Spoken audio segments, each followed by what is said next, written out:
देखिए top level question आज हम डिस्कस करने जा रहे हैं वेक्टर एडिशन से रिलेटेड कुछ टॉप लेवल क्वेश्चन जो कि जेईई मेन एडवांस नीट के विद्यार्थी के लिए काफी हेल्पफुल क्वेश्चन है।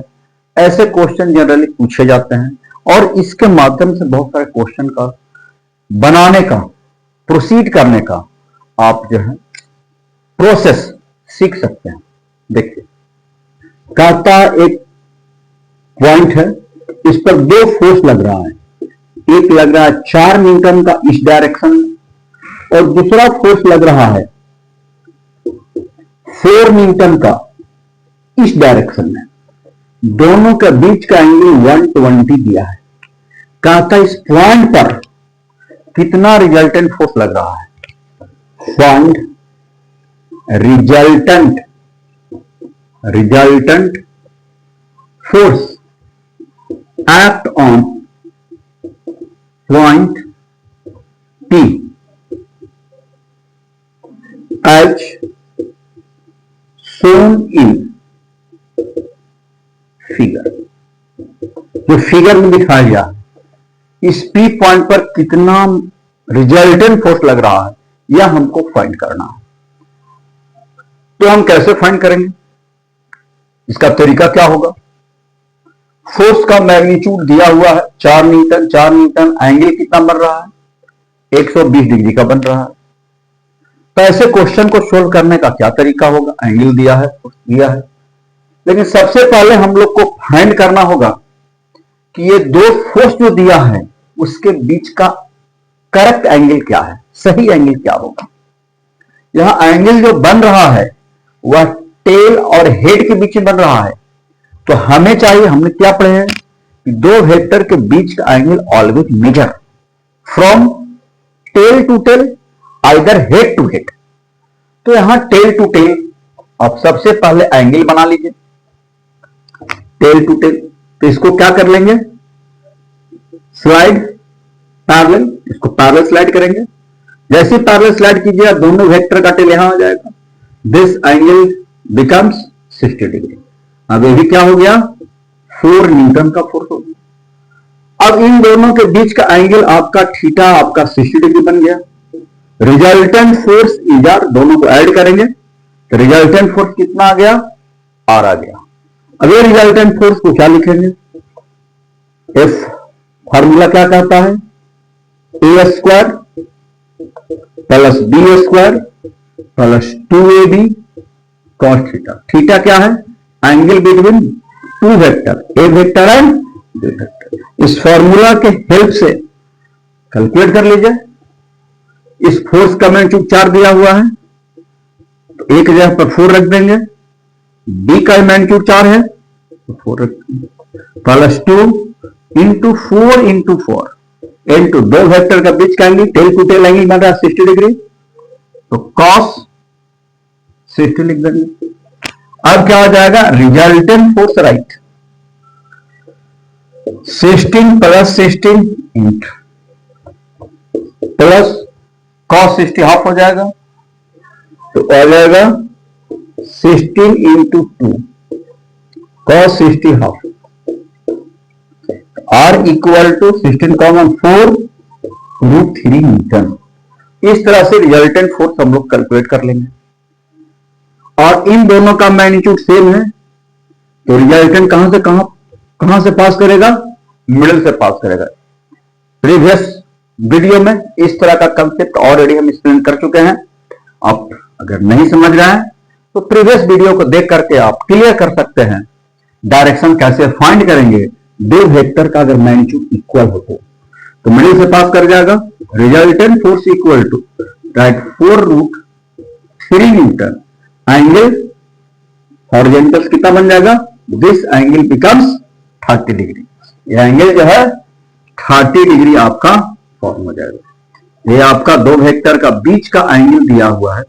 This angle is the 60 degree और रिजल्टेंट जो है 4 न्यूटन से कितना बना देगा 30 degree. This angle is 30 degree. तो इस तरह से आप लिख सकते हैं 30 degree from horizontal horizontal force से कितना बनाएगा? 30 डिग्री कोण बनाएगा। किस सेंस में? यह बनेगा क्लॉकवाइज सेंस में। क्लॉकवाइज सेंस में ऐसे घूमेंगे, एंटी क्लॉकवाइज, ऐसे घूमिए क्लॉकवाइज। क्लियर? इस तरह से आप फाइंड कर सकते हैं। ये एक्स एक्सिस है, this direction is Y axis. कहता 4 न्यूटन का फोर्स एक्स एक्सिस से 20 डिग्री एंगल पे लग रहा है और 3 न्यूटन का फोर्स एक्स एक्सिस से 110 डिग्री पर लग रहा है एक्स एक्सिस से। तो पूछता है find resultant force act on point as shown in। एक क्वेश्चन दिया हुआ, कैसे क्वेश्चन को हम कैसे सोल्व करेंगे? क्वेश्चन में कह रहा है एक्स एक्सिस से 4 न्यूटन का फोर्स 20 डिग्री एंगल पे है और एक्स एक्सिस से 110 डिग्री पर 3 न्यूटन का फोर्स लग रहा है। किस पॉइंट पे? वो पॉइंट पे। तो पूछा जा रहा है रिजल्टेंट फोर्स क्या होगा? किस पॉइंट पे? वो पॉइंट पे। तो हम कैसे सोल्व करेंगे? तो सबसे पहले इन दोनों का टेल तो ओ पॉइंट पे है, इस फोर्स का टेल यहां, इस फोर्स का टेल यहां। तो टेल टू टेल एंगल क्या बनेगा? दो फोर्स के बीच का। तो यहां से यहां 110 है और यहां से यहां 120 है, तो एंगल हो जाएगा 90 डिग्री। 110 में से 20 अगर घटा देंगे ये एंगल आ जाएगा आपका 90 डिग्री। एंगल 90 डिग्री का बनेगा। तब रिजल्टेंट फोर्स क्या लिखेंगे? रिजल्टेंट फोर्स राइट, दो वेक्टर अगर परपेंडिकुलर है तो फॉर्मूला क्या पढ़े हैं? Root under a square plus b square. This resultant force right 4 का स्क्वायर प्लस 3 का स्क्वायर। क्या लिखेंगे आप? रूट अंडर 16 प्लस रिजल्टेंट आ जाएगा 5 न्यूटन। अब जो है ये दोनों फोर्स, इस फोर्स और इस फोर्स का मैग्नीट्यूड इक्वल है नहीं, रिजल्टेंट बीचों बीच पास करेगा। दोनों अलग अलग मैग्नीट्यूड का है, लेकिन इतना श्योर है कि इस फोर्स का मैग्नीट्यूड ज्यादा है और इस फोर्स का मैग्नीट्यूड कम है। इसका मतलब रिजल्टेंट का जो झुकाव होगा वह निश्चित रूप से 4 न्यूटन की ओर होगा, लेकिन कितना होगा ये हमें पता करना होगा। तो रिजल्टेंट तो 20 से पास करेगा। This is the resultant force, right 5 Newton. This angle is the alpha. Angle क्या बढ़ रहा है? अल्फा। किससे? 4 न्यूटन से। तो अगर अनइक्वल मैग्नीट्यूड का है तो डायरेक्शन निकालने के लिए फॉर्मूला बता चुके हैं। अगर इसको ए वेक्टर मानते हैं, इसको बी वेक्टर मानते हैं, तो ए के साथ एंगल बन रहा है तो साइन कॉस का टर्म बी के साथ आएगा, तो बी साइन थीटा बटे ए प्लस बी कॉस थीटा। इसको आप ए वेक्टर मान लीजिए, इसको आप बी वेक्टर मान लीजिए। एंगल ए के साथ बना रहे हैं तो साइन कॉस का टर्म बी के साथ आएगा। अब tan अल्फा थीटा क्या है? इन दोनों फोर्स के बीच का angle theta equal to 90 degree. तो 3 क्या आ जाएगा? Sine 90 upon 4 plus 3 cos 90। This right tan alpha 3 upon ये आपका, अब ये एंगल आ जाएगा 37 डिग्री। अब 37 डिग्री आ जाएगा तो अब डायरेक्शन हम एक्स एक्सिस के साथ ही मेजर कर सकते हैं। एक्स एक्सिस के साथ क्या लिख सकते हैं? This angle is 37 degree. तो resultant force make angle positive direction of x axis, तो from positive x axis, angle from positive x axis equal to 20 degree plus 37 degree 57 degree. ये आपका हो गया मैग्नीट्यूड, हो गया रिजल्टेंट का 5 न्यूटन, और पॉजिटिव डायरेक्शन से 57 डिग्री एंगल पे होगा। इस तरह से आप क्वेश्चन को क्या कर सकते हैं, इजीली सोल्व कर सकते हैं। क्लियर? देखिए यह एक बेहतर क्वेश्चन लिखा गया है। कहता है two force act on particle such that their resultant is perpendicular to magnitude of a smaller force and magnitude of resultant force is half of the largest magnitude of force. कहता है कि resultant जो है इस तरह है कि smaller force के परपेंडिकुलर है और उसका मैग्नीट्यूड लार्जेस्ट फोर्स का आधा है। तो पूछता find angle between two force, both force, तो दोनों फोर्स के बीच का एंगल क्या होगा। एक बेहतर सा क्वेश्चन है और इसको जो है हम लोग geometrical representation of vector addition के हेल्प से बहुत जल्दी बना सकते हैं। ये सब क्वेश्चन जो है आपको खासकर जेईई मेन और नीट में इस तरह का क्वेश्चन पूछे जाते हैं। देखिए हम इसको कैसे सॉल्व करेंगे।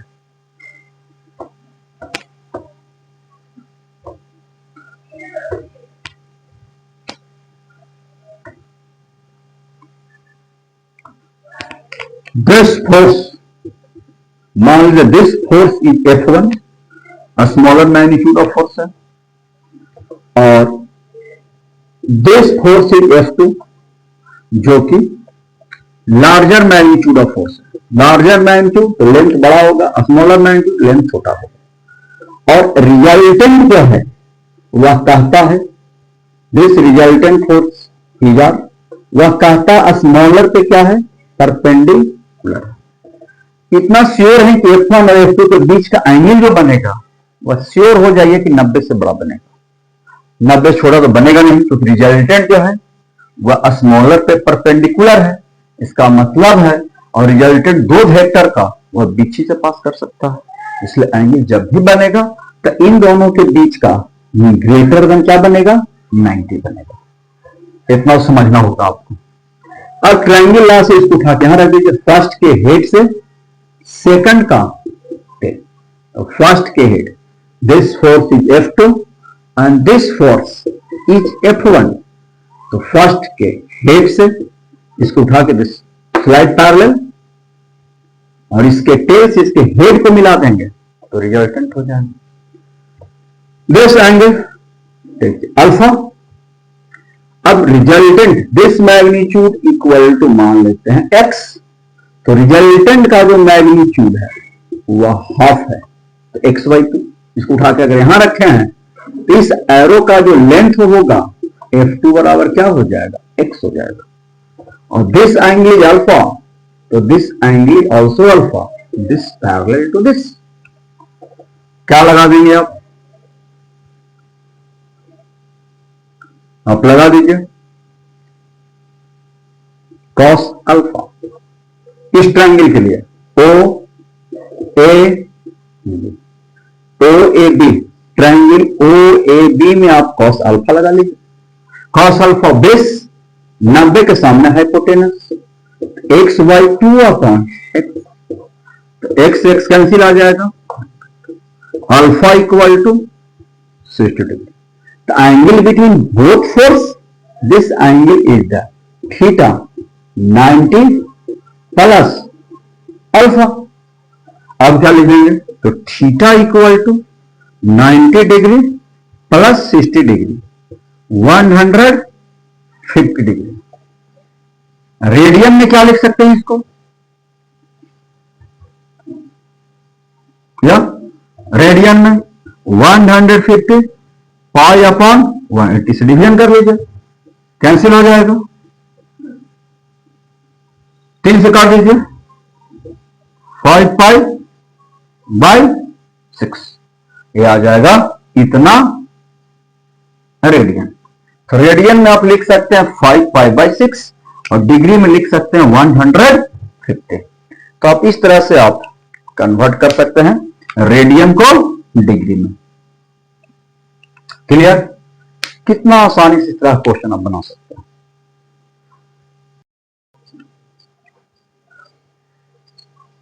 यह वेक्टर का एक बेहतर क्वेश्चन में से है। इस क्वेश्चन को देखिए, कहता है sum of two force acting at a point 16 newton, full stop, if the resultant force is 8 newton. किसी दो फोर्स का कहता है कि सम, किसी पॉइंट पर दो फोर्स लग रहा है, उसका सम कहता है कि 16 न्यूटन है और उसका रिजल्टेंट जो है कितना कह रहा है, 8 न्यूटन है। कहता and its direction is perpendicular, क्या है, परपेंडिकुलर टू मिनिमम फोर्स, जो फोर्स का मैग्नीट्यूड छोटा है उसके परपेंडिकुलर है। Then find magnitude of both force, तो बताएं कि दोनों फोर्स का मैग्नीट्यूड क्या है।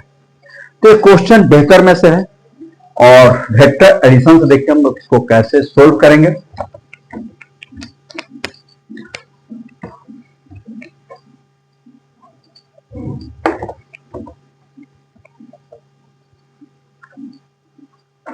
वेक्टर एडिशन से रिलेटेड क्वेश्चन है।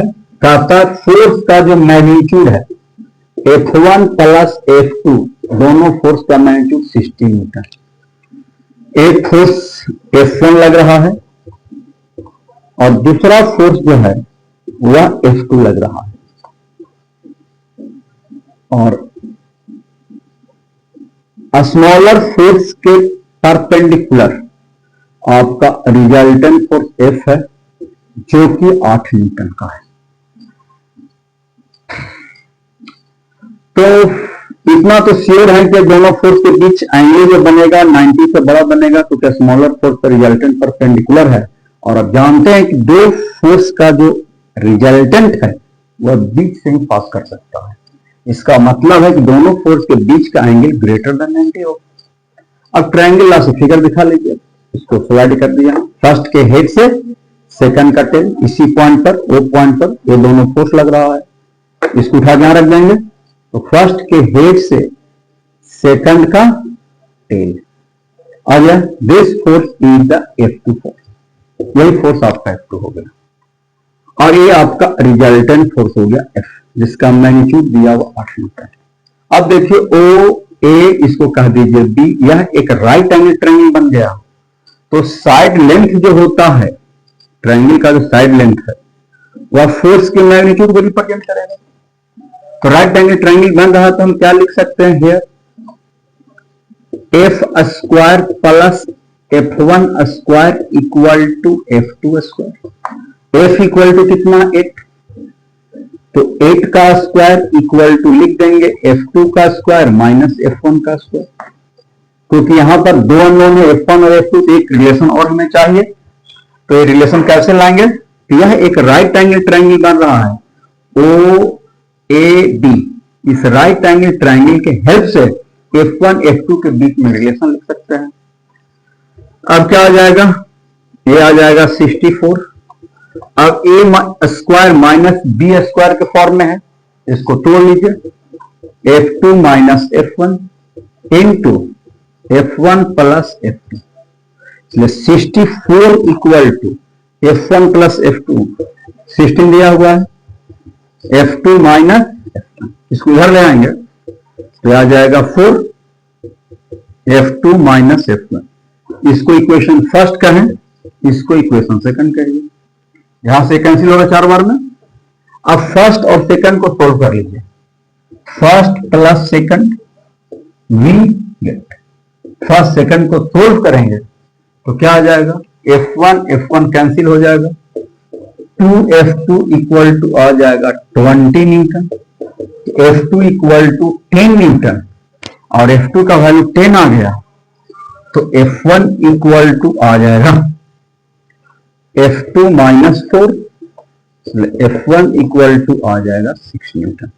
तो इस तरह से F1 और F2 वैल्यू क्या कर सकते हैं, आप फाइंड कर सकते हैं। और इस तरह से आप क्वेश्चन को आराम से सोल्व कर सकते हैं। और इस तरह के सॉल्यूशन को अगर देखते रहना है, फिजिक्स को अगर बेहतर रूप से सीखना है, समझना है, तो इस चैनल को जो है लाइक कीजिए, सब्सक्राइब कीजिए, शेयर कीजिए और कमेंट कीजिए। अगर कोई दिक्कत है तो आप कमेंट करके बता सकते हैं, उस कमी को हम दूर करने का कोशिश करेंगे। ठीक है,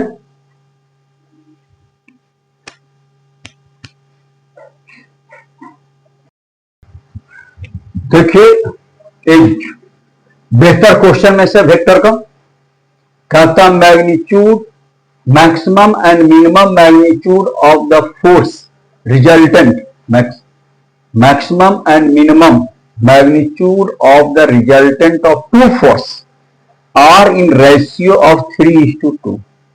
दो फोर्स का मैक्सिमम और मिनिमम का जो रेशियो है वह 3:2 है।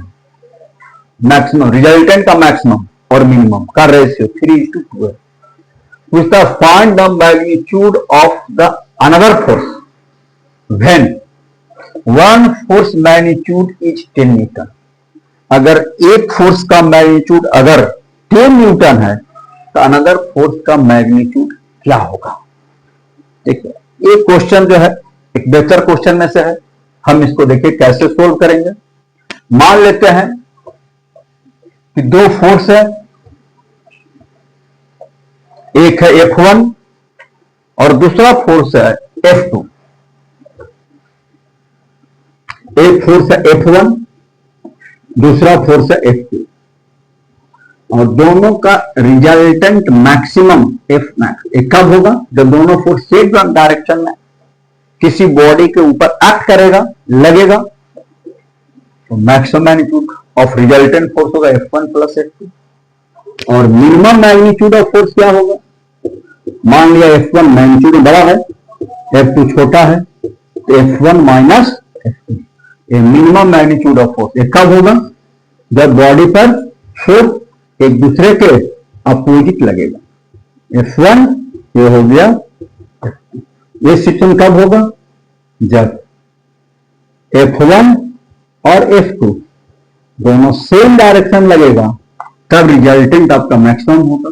और इस सिचुएशन में क्या होगा, रिजल्टेंट आपका मिनिमम होगा F1 माइनस। लेकिन दोनों का रेशियो दिया है, क्या है, F max upon F minimum. ये रेशियो क्या दिया है, 3:2। तो लिख सकते हैं this implies F1 plus F2 upon F1 minus F2 equal to 3/2। Cross multiply कर लें, 2F1 plus 2F2 equal to 3F1 minus 3F2। अब जो है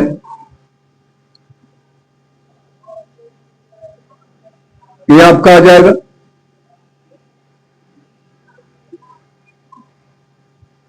F1 स्क्वायर ले आइए, तो 5F2 equal to 5F2 equal to square ले जाएंगे बराबर F1, घर ले जाएंगे स्क्वायर लाएंगे।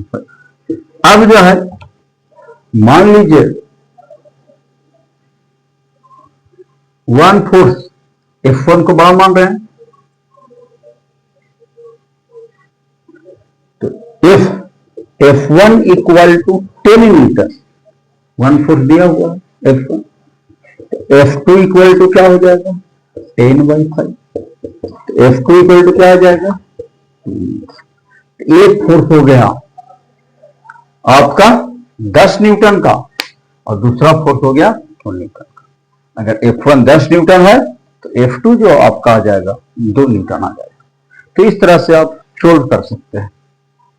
अगर इसी क्वेश्चन में पूछ दे कि F1 F2 का रेशियो क्या होगा, F1 F2 का रेशियो इसी क्वेश्चन में F1 बाई F2 का रेशियो 10:2 5:1, इस तरह से क्वेश्चन आपको पूछे जा सकते हैं कि F1 F2 का रेशियो क्या होगा, तो 5:1। तो ऐसे क्वेश्चन जो है एग्जाम में खासकर जेईई मेंस और नीट में रहने की संभावना है और आप आराम से सोल्व कर सकते हैं।